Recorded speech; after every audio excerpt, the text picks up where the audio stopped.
The discovery happened by accident on a cold Thursday morning in January, when Ronaldo arrived early for training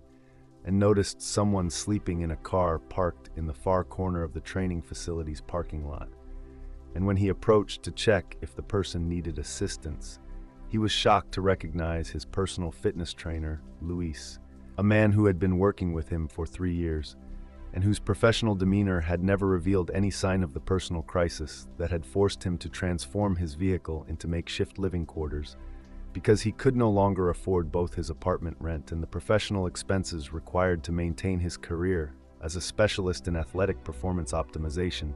who worked with elite athletes whose expectations for expertise and results were matched by demands for discretion about their training methods and personal circumstances. Luis had been sleeping in his car for 6 weeks, ever since his landlord had evicted him for falling behind on rent payments that had become impossible to manage after his ex-wife's legal victory in their divorce proceedings had required him to pay alimony and child support that consumed most of his income, while leaving him with barely enough money to maintain the professional appearance and equipment that his job required. And his decision to live in his car rather than asking for help or finding cheaper housing reflected both his pride in his professional reputation and his commitment to continuing his work with clients who depended on his expertise for maintaining peak physical condition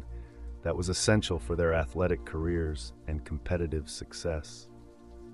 The conversation that followed was initially awkward for both men, with Luis embarrassed about his circumstances and concerned that his housing situation might affect his professional relationship with someone whose trust and respect he valued highly, while Ronaldo struggled to understand how someone with Luis's qualifications and professional success could find himself homeless, despite earning what appeared to be adequate income from training elite athletes whose careers generated millions of dollars in revenue, and whose willingness to pay premium rates for specialized fitness coaching should have provided financial security for someone with Luis's expertise and reputation in the field of sports performance enhancement. Luis's explanation of his financial circumstances revealed the complex economic pressures that affected many people whose professional success was not matched by financial stability, including divorce settlements that had awarded his ex-wife half of their shared assets, plus ongoing financial obligations that exceeded his monthly income, professional expenses for equipment, certification maintenance, and insurance that were necessary for working with high-profile clients, but were not tax-deductible in ways that adequately offset their cost, and competition from younger trainers who charged lower rates while offering similar services to athletes who were always looking for ways to reduce expenses that were not directly related to their core sporting activities or immediate performance gains.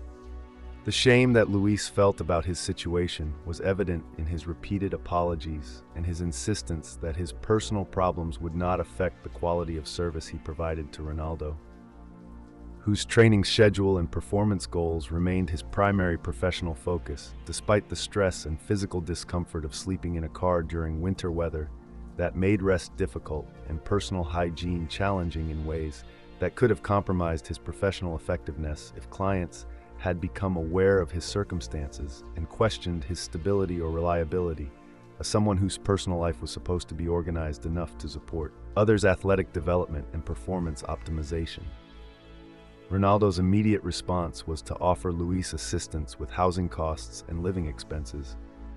but the trainer's initial reluctance to accept help revealed the complex emotions surrounding financial dependency and professional relationships, especially when those relationships involved significant disparities in wealth and social status that could make assistance feel like charity rather than recognition of professional value and mutual respect. And Luis's concerns about maintaining his independence and self-respect while accepting help that he clearly needed demonstrated the psychological challenges that accompanied economic crisis, even when solutions were available through the generosity of people who had resources to share. The arrangement that emerged from their conversation involved Ronaldo providing Luis with temporary housing in a guest apartment at this training facility, while helping him restructure his finances and develop a more sustainable business model that could provide greater income stability through diversified revenue streams that were less dependent on individual client relationships and more focused on building a training business that could generate residual income through online programs, certification courses, and consulting services that utilized his expertise in ways that were scalable beyond the time limitations that constrained one-on-one training relationships with individual athletes. The business development support that Ronaldo provided included not just financial assistance, but also introductions to other athletes and sports organizations that could benefit from Luis's expertise, help with marketing and business planning that could expand his client base beyond elite individual athletes to include team training contracts and corporate wellness programs that offered more predictable income streams, and access to legal and financial advisors who could help him navigate the divorce settlement obligations while protecting his professional assets and developing strategies for long-term financial stability that would prevent future housing crises. The transformation of Luis's circumstances was gradual but significant, with stable housing allowing him to focus entirely on his professional development and client service without the constant stress and physical discomfort that had been affecting his energy levels and cognitive performance during the weeks when he had been sleeping in his car. And the business expansion opportunities that emerged from Ronaldo's support resulted in a more diversified and financially stable training practice that served multiple types of clients while maintaining the specialized expertise that had originally attracted high-profile individual athletes who valued Luis's knowledge and professional approach. The mentorship program that developed from Luis's experience became a comprehensive support system for fitness professionals who were struggling with the business aspects of their careers, providing education about financial planning, client relationship management, and business development that addressed the gaps between technical expertise and commercial success that often left qualified trainers struggling financially, despite possessing skills that were valuable to athletes and fitness enthusiasts who were willing to pay premium rates for effective training programs and professional guidance that could help them achieve their performance goals. Luis's gratitude for Ronaldo's intervention was expressed through continued excellence in his professional service and his commitment to helping other fitness professionals who faced similar challenges, and their working relationship actually became stronger and more collaborative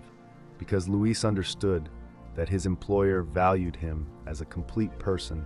whose welfare mattered beyond his ability to provide training services. While Ronaldo gained deeper appreciation for the financial pressures that affected many people whose professional skills were essential but not always adequately compensated in economic systems that often failed to provide security for service providers whose work supported other people's success. The industry advocacy work that emerged from Luis's case focused on improving working conditions and financial stability for fitness professionals who often worked as independent contractors without benefits, job security, or retirement planning assistance that were available to employees in more traditional career paths. And this advocacy included efforts to establish professional standards, certification programs, and business development resources that could help trainers build sustainable careers while maintaining the expertise and ethical standards that were essential for serving clients effectively and safely in an industry where poor training could result in injuries that affected athletes' careers and long-term health. The housing assistance program that Ronaldo established provided temporary accommodation and financial planning support for service professionals who faced housing crises due to economic disruptions, relationship changes, or business challenges that could threaten their ability to maintain the stable living situations that were necessary for effective professional performance. And the program's success demonstrated that relatively modest investments in people's basic needs could generate significant returns in terms of professional productivity, personal stability, and community strength that benefited everyone involved, while preventing individual crises from becoming long-term problems that were more expensive and difficult to address after they had persisted for extended periods. Years later, When Luis had established a successful training business with multiple revenue streams and stable finances that allowed him to own his home and plan for retirement. When the mentorship program had helped hundreds of fitness professionals develop sustainable careers. When industry advocacy had resulted in improved working conditions and professional standards that provided greater security for trainers throughout the sports performance field. Ronaldo would reflect that discovering Luis sleeping in his car had taught him that professional competence and personal stability were not always connected in obvious ways, that economic systems often failed to provide adequate security for people whose work was essential but undervalued, and that individual success was meaningless unless it was used to create opportunities for others to achieve their own versions of stability and professional fulfillment that allowed them to contribute their skills and expertise without constantly worrying about basic survival needs that should have been guaranteed for anyone who worked hard and provided valuable services to their communities.